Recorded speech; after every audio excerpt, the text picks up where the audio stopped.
Assalamualaikum pemirsa RSM TV, TV Kesehatan Sumatera Barat. Bagaimana kabar pemirsa hari ini? Semoga selalu sehat ya. Bersama kami di studio sudah hadir Dr. Mesa Rahmat Tiasardi, SPOG, dokter spesialis kebidanan di Rumah Sakit Dr. Ahmad Mukhtar Bukit Tinggi. Apa kabar Dr. Mesya? Alhamdulillah sehat. Baiklah, pada hari ini kita akan membahas seputar masalah KB. Apakah itu fakta, mitos, dan bagaimana cara memilih KB yang tepat. Selama 10 menit ke depan, saya Bidanovi akan memandu acara ini, akan mengupas tuntas masalah KB ini. Dr. Mesya, apa itu KB? Tolong diberikan penjelasannya, Dr. Mesya. Ya, baik, Bidanovi. Untuk KB itu adalah merupakan keluarga berencana yang memiliki manfaat, yaitu yang pertama untuk menjarangkan anak, menjarangkan usia anak, menjarangkan kehamilan, menunda kehamilan, menstop kehamilan, dan untuk KB itu sendiri yang paling kita perlu adalah untuk menurunkan angka kematian ibu dan untuk mencegah stunting dari bayi.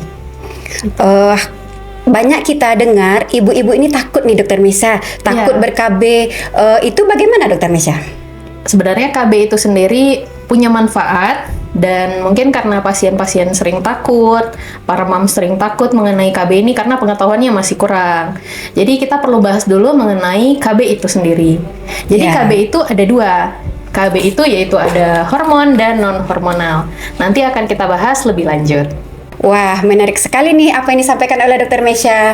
Ini masih ada mitos ini dok, mitos apa fakta? Begini, banyak ibu yang beranggapan bahwa KB akan mempengaruhi masa ibu menyusui. Apakah itu benar dok?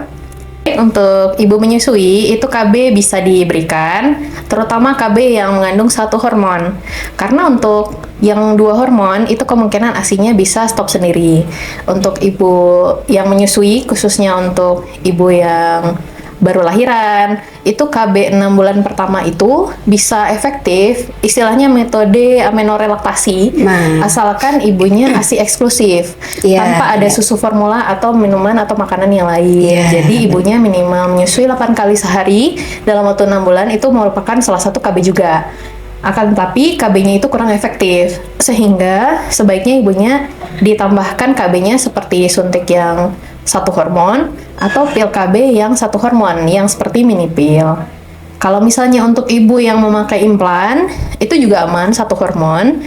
Dan untuk IUD itu tidak ada hormon sama sekali. Jadi ibu tidak usah takut sambil menyusui memakai KB. Oh begitu ya dok ya, bener banget pemirsa.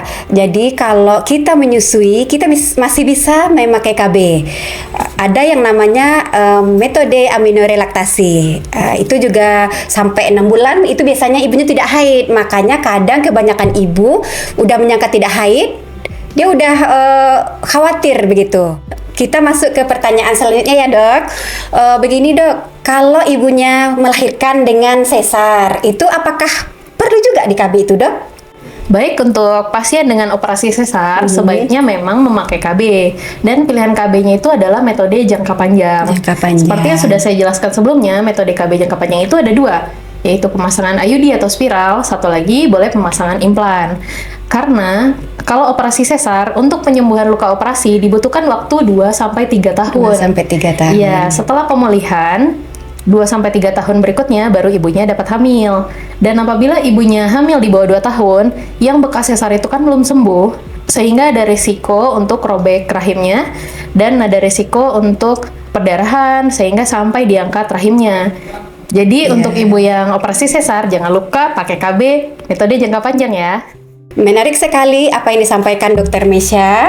Semoga bermanfaat bagi kita semua. Bapak Ibu bisa datang ke Poliklinik Kebidanan untuk berkonsultasi masalah KB. Saya Novi. Saya Dr. Mesya SPOG. Pamit undur diri. Sampai jumpa. Assalamualaikum warahmatullahi wabarakatuh.